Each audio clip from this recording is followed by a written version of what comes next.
presentations. I'm just going to introduce briefly our next two speakers. They're going to talk about using community feedback to improve social networking terminology in Microsoft products. And as you know, or maybe don't know, that is an area that is of great importance to Microsoft and has launched a website in the not too distant past that allows community involvement in terms of technology development and maintenance. The two speakers are Sara Nicolini, who is an international project manager with Microsoft in Ireland. She's managing the localization of Microsoft Live products into 32 different languages. She's, I think, native Italian, and she's also a professional member of the Institute of Localization Professionals. Palle Petersen is also from Microsoft in Ireland. His title is very interesting. I thought it's Outsourcing and Community Engagement Manager. That must be a pretty new job title. I'm not sure whether that has existed. So it's very interesting that those jobs come up. There's also, I saw a job title recently. What was it called? A blog monitor or something like that. So there's new jobs coming up with all those social networking environments that are becoming more and more important. So Palle is responsible at Microsoft for the engagement strategy around technology. His background as a translator, so there are translators in Max last year. We had to change and develop into something else, but it's good to see that there are people here who actually, at some stage at least, knew what they were talking about.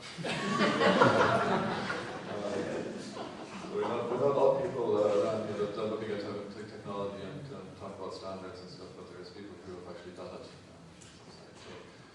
very welcome, and thank you very much for taking the time off and for preparing the presentation. And I would like you to welcome our two speakers.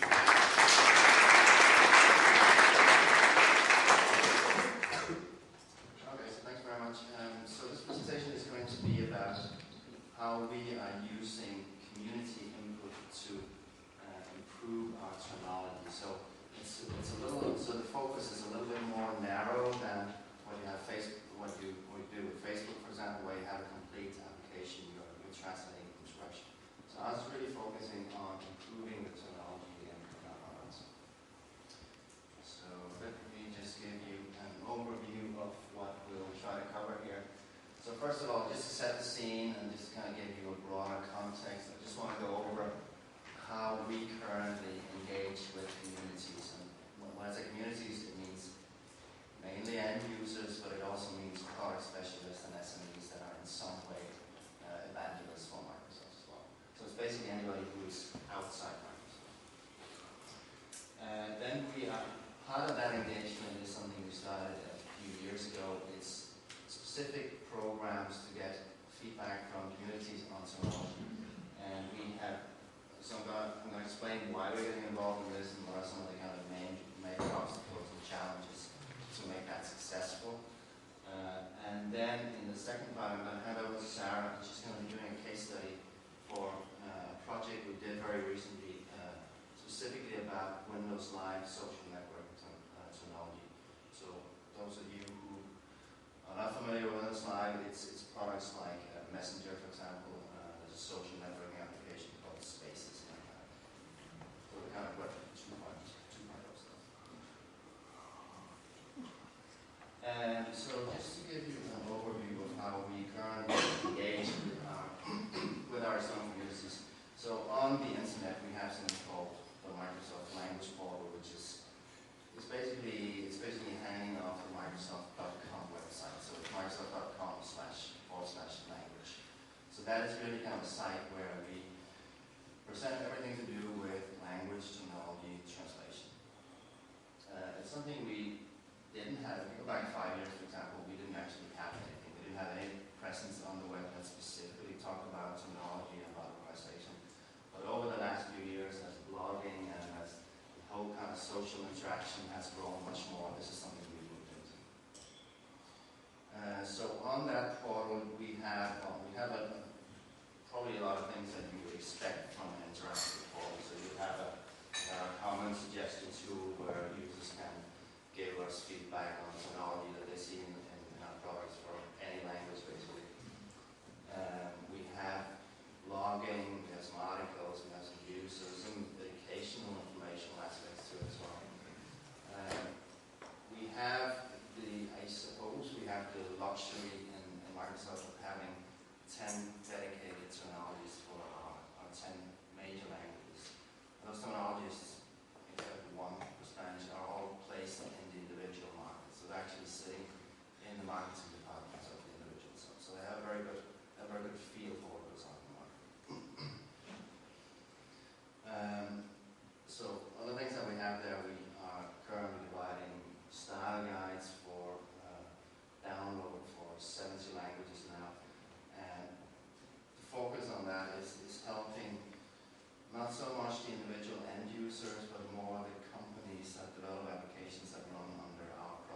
want to just go through a few slides from the tool that we're using to do this. It's unfortunately not as polished as the Facebook tool. It's an application we've had for about 4 or 5 years now, so there's some upgrade to the kind of Web 2.0 page. But basically what we have is, so we have this kind of a sub-portal on the internet where people can go in and we're then inviting them to go in and provide feedback on terminology in specific products. So we have an opening page here that says, welcome to our product. We have reports occasionally that terminology in our products is not always what is used in the market. It might not be appealing, it might not be the right technical terms that are used. So this is an opportunity for users to go in and give us feedback on what we have in our products.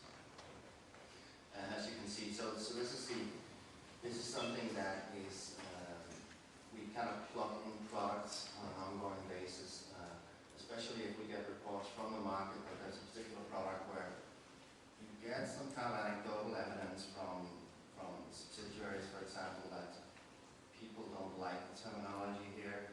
So very often, these are very kind of sweeping statements, especially when we work with the subsidiaries.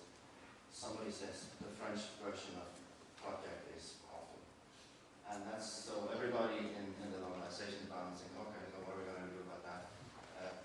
It's very difficult to actually take action before you know exactly what the problems are and whether that is actually a true statement. So that's really one of the kind of key goals of getting this user feedback. So the interface, so basically this is the basic interface where people go in and provide feedback. So what we do is we focus on terminology. So we have a list of from anywhere from 50 up to 200 terms depending on the product. We get our terminologists, our local terminologists, to select terms that are problematic, that they know there are problems with, in cooperation with our local subsidiaries. So we're trying to avoid that thing of the terminologist just sitting and making a decision on based what is the right academic term to use. But they always have to interact with the subsidiary people as well, so we get the market perspective as well. We always provide a definition. One of the experiences we've had in the past is that if you don't provide a definition, you just get a lot of, I guess, false positives and a lot of people just misunderstand. We also have examples where our definitions are simply not clear enough, even though we think our editors created a good definition, but sometimes the community just doesn't get it. You can see that they just misunderstand it. So that's one thing we need to have all the time. We then have, in this column here, we then have our existing translation, and that is what is typically already in the product. And that's a little bit of a challenge so we have that challenge that you might not have in Facebook, is that we have an awful lot of legacy terminology. So some of our products go back, Word, Windows go back 15 years ago. So it's difficult for us to go out to users and say, what do you think this should be? Because if we change something like, we ask them for feedback on file or email or format or how you translate, it will have huge implications in terms of cost, obviously, but also in terms of the user experience if we suddenly want to change like key terms like that. So we try to select terms that we can actually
so the community has a conversation about this term, and we have our original term here. So this is the original terminology we had in Microsoft Messenger for Brazilian, and then there's a number of alternative suggestions, and then there is a vote as well for a new suggestion. So in this case, instead of using the term beer offline, the community said the term invisible is much better and gets 10 votes.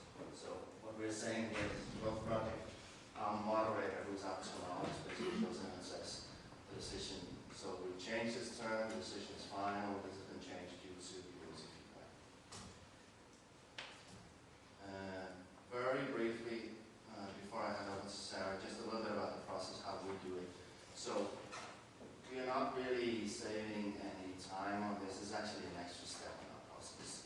It would be easier for us, I guess, just to send it out to the organization and then get it localized. But because we want to build in that extra quality step, we basically have to spend more effort on this.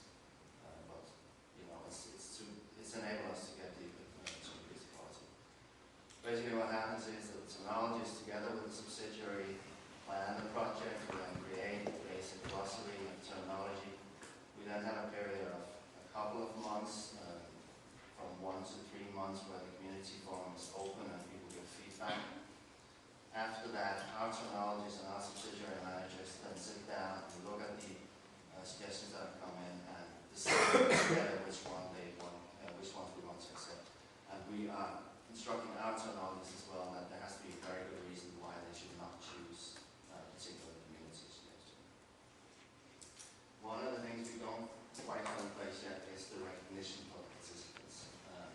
I think Daniel yesterday in his presentation, I think he made the point that recognition is psychological, it's not financial.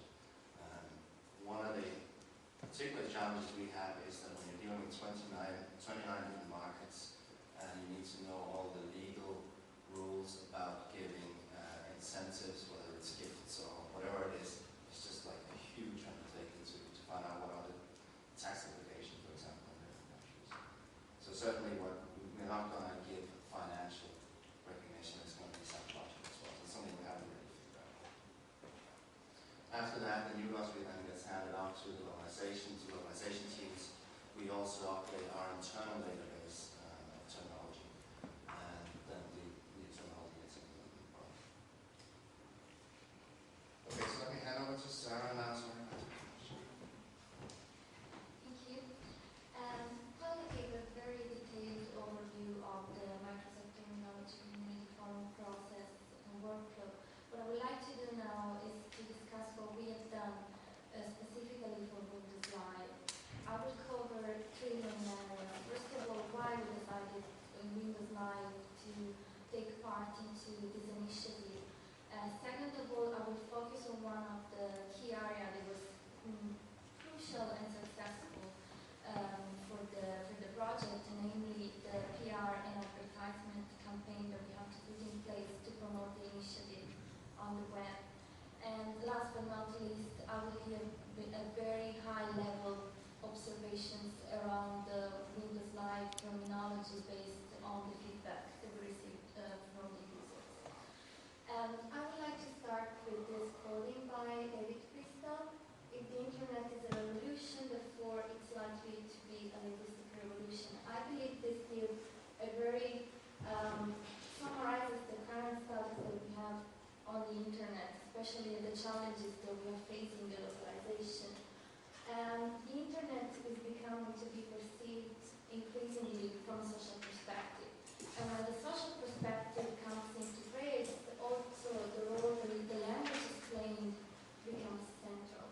This is particularly true in the social networking websites, and especially in the light of the Web 2.0, where the content is user-driven and when the users are interacting with each other. And this is mainly the reason why the vocabulary and the internet jargon evolved very quickly. Since in Windows Live we work in an agile localization model, we face the challenge to deliver high-quality products in a timely manner. And this is mainly the reason why we decided to take part in the initiative.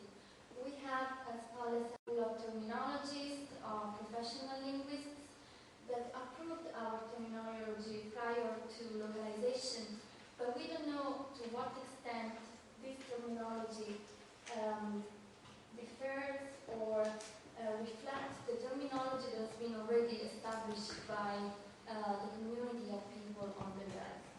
So we really believe that we can make improvements with the closer engagement with our customers. And what we really wanted to know, when we define quality, as we know, is a very subjective concept, what we believe quality is to meet the market expectations. And we focus now on the PR. We saw the presentation this morning from Facebook. They have their translation application sitting within the Facebook website itself. The Microsoft Terminology Community Forum was developed not specifically for Windows Live, but it was developed for all the Microsoft products.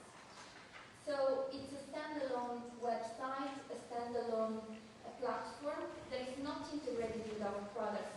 We have to find a way to make the users aware that they had the possibility to improve and provide feedback on the terminology. So we put in place some PR and communication campaign. The typical PR that has been done in the past projects, for example, for Windows and Office, was to publish banners and articles on the Microsoft.com website. What we decided to do for Windows Live, since we were targeting the actual Windows Live users, we followed the same avenue, but we tried as much as possible to promote the initiative also on the Windows Live products themselves. So, for example, we publish text links on Banner on Messenger, or articles on Windows Live Spaces, or, for example, sending email newsletters to the Hotmail users. These are a few examples. This is a Windows Live specific page on the Microsoft.com website for the Danish market. And this is an article on the official Windows Live Spaces blog owned by the Spanish subsidiary. And this is the Hotmail member letter that we sent to our Eastern European users. The PR made the difference in terms of participation. Some markets were more active than others. In the overall, we had more than 800 registered users across 29 EMEA languages, with more than 4,000 votes casted. And if we see more details, the top 5 regions per number of registered users and the top 5 regions per number of suggestions, Turkish ranked first in both. And this is not very surprising because Turkey is one of our top markets per number of active Hotmail users. And we actually sent the Hotmail newsletter to the Turkish users. Brazilian Portuguese is one of our active community, and you can see it's third per number of registered users and second per number of suggestions. So I would like to talk more now and be more specific on the terminology feedback that we receive on Windows Live. First of all, community projects provide feedback on updated terminology or a clear definition. This is particularly true for the US source terminology. We noticed that some users provided suggested translation that didn't have anything to do with the original meaning of the English. We reviewed some of the definition, and the terminologists found out that maybe the definitions were not clear enough. In some cases, we also received feedback which made us think that maybe the terminology was outdated. Source terms can be ambiguous or difficult to grasp, can generate discussion in many languages, and considerable downstream work. This is, I think, nothing new to anybody who is working maybe as an LPM or as a language coordinator in the localization company. When the English-US term is not clear enough, the definition is not clear enough, you could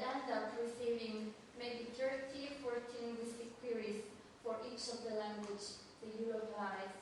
And an English US term can be particularly maybe catchy in the source, but this doesn't equal to global English.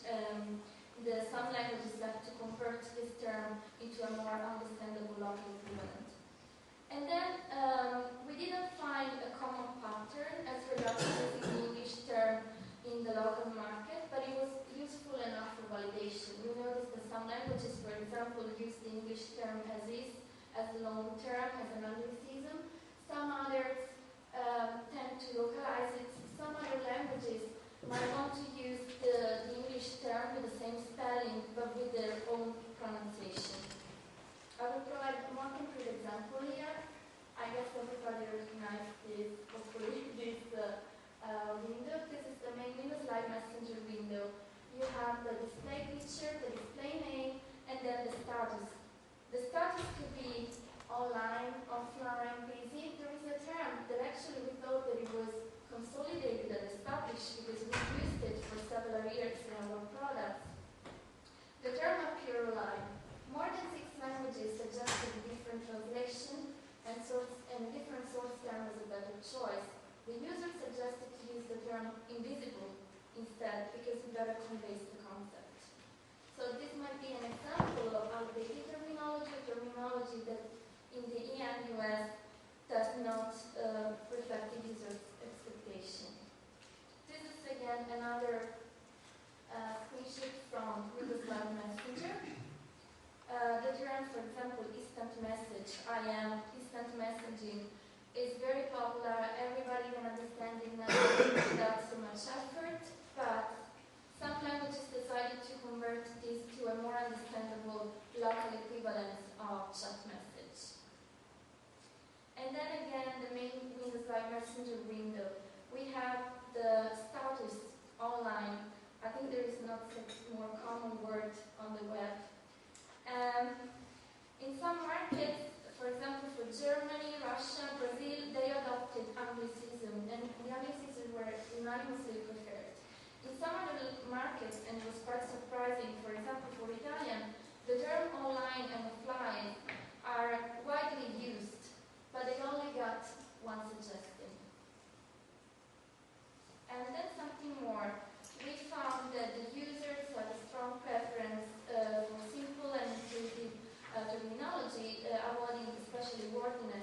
Sometimes the localizers, they try to be on the safe side. They want to be very accurate, but they end up adding maybe descriptive terms that are not necessary. And then we found that there is a strong preference for style and creative translations. This is an example, again, from the Windows Live Messenger conversation window. You have just sent a nudge. Does anybody know what this expression means in Windows Live Messenger? Basically, when you're having a conversation with another buddy, the other buddy, it looks like it's not very responsive and you want to somehow draw the attention. It's like say, hey, listen to me. In Hungarian, the current translation is something like vibrating alert, which is linguistically correct, but it didn't have, say, the same style and tone, and it was not very catchy. And one of the users suggested the term hamo, I don't know if the pronunciation is right in Hungarian, and there was an exclamation that means something like, hey, listen to me. So just to wrap up, we found that the user can influence the terminology in Microsoft products. It's very important to build a community around the Windows Live products, especially because we don't know to what extent our terminology reflects the terminology used by the community of users. There is a benefit here for both Microsoft and the users. For Microsoft, it proved to be a validation tool for terminology and also quality parameter. It can increase the consistency and the quality of Microsoft products, but at the same time, the users can directly connect with Microsoft and other users at the same time. They get recognition from industry peers. If I have anything to add? No, I think that's it. That's it.